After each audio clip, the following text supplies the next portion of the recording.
Hello everyone, welcome to our Oddcast. I am your host Anas and it's great to have you with us. Okay, so guys, what's that one movie you just can't stop thinking about? So we all have our favorites, the media that defines our week, that defines our month, or even our year. Well, we're about to find out. Today I'm joined by four amazing guests. All are ready to defend their top favorite movies. Um, it's going to be fun, it's going to be passionate, and someone might just get their feelings hurt. Alright, let's meet our panel of guests. First up, representing the golden age of cinema and timeless stories, we have Alfie. Welcome, Alfie.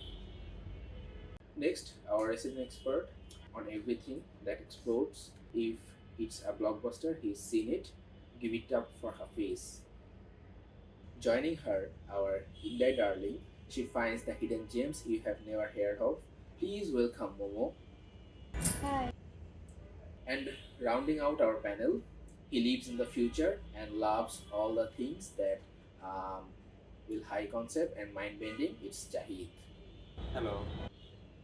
Welcome everyone. The energy is already high. I can see that you are all ready to go. So Hafiz, since you love that type of movie, let's honor age before beauty and start with you. Hey everyone, thanks for having me, and I'm great to be here. So Hafiz, we always start with this tough question. You watch a lot of movies, but if you had to pick just one as your last favorite movie, what would it be? That's a tough choice, but for me, it has to be The Curious Case of Benjamin Button. Oh, really? The David Fincher one, but the Brad Pitt, I guess aged backward, right? Exactly, that's the one, and I think this is the heart of the story. Interesting choice. Why this film? Okay, the movie starts after World War One. A baby is born, then he's look like an 18-year-old, like he's very weak and winkle. Hey, what's up, man? And the visual effect that still holds up today. His father is horrified and abandons him at the nursing home. He raised by the people who are very old and weak. So while everyone around him is dying, Benjamin is actually getting younger. He is little young man when he meets Daisy. He is getting physically younger, like he getting 70 to 60 to 50 and so on. It's the absolute heart of the film, mainly when he was glowing up, but she is glowing down. Wow, that's beautifully said. Thanks, Anas, for your inspiring intro. As you know, I'm a lifelong Satyajit Ray fan. So, when you do a podcast about film, then first came Mr. Satyajit Ray to my head, and it had to be his film. He's an honorary Oscar winner filmmaker. Okay, so it had to be Hero Project they say a political satire genre. So I talk about this film today. Okay, why do you think um, Hero Project Deshe is more political than Gopi Gain Bathabain? Obviously, Gopika and Bhagavain was not more political than this one. Gopika and Bhagavain was the first sequel of Hero Krajar Deshe.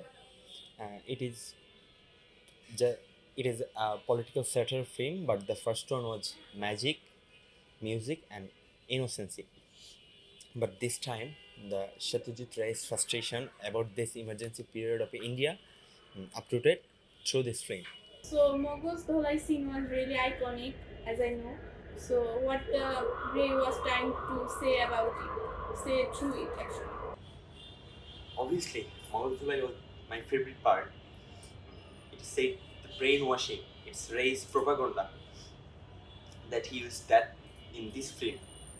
Um, by this metaphor, he used to say that the dictators manipulate education system and the media so that they stop questioning their rulers. Okay, so it's scary and funny at the same time. So that's my favorite also.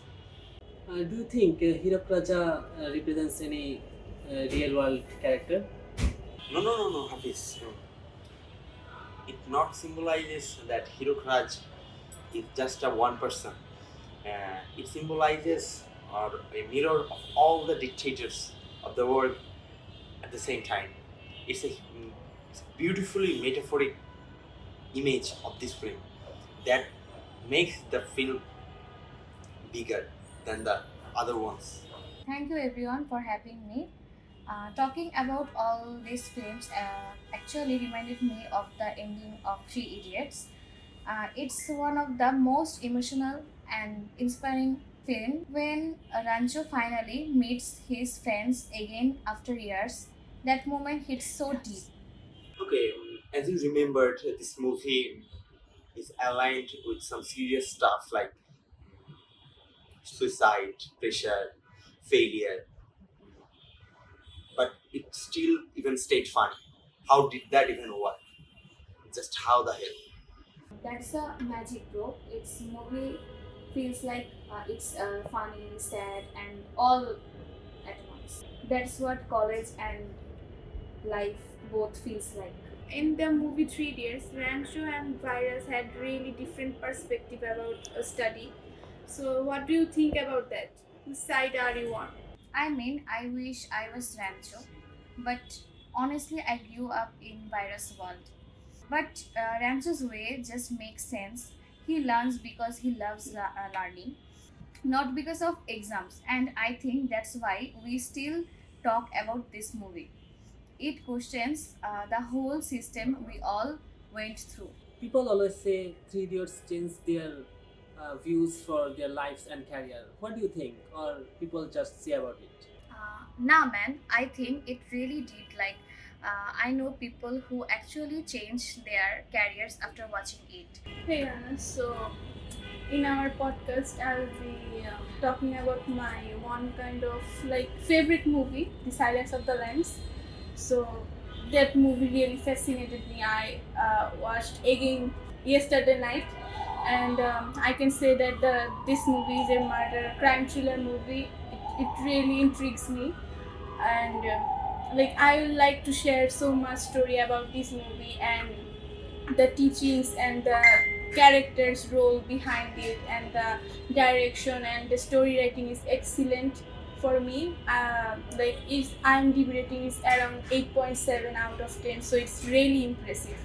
And it's kind of 20s movie, like it was in 1990s frame, so it's really like valid and suitable for our generation also. So, what made you pick The Silence of the Lambs?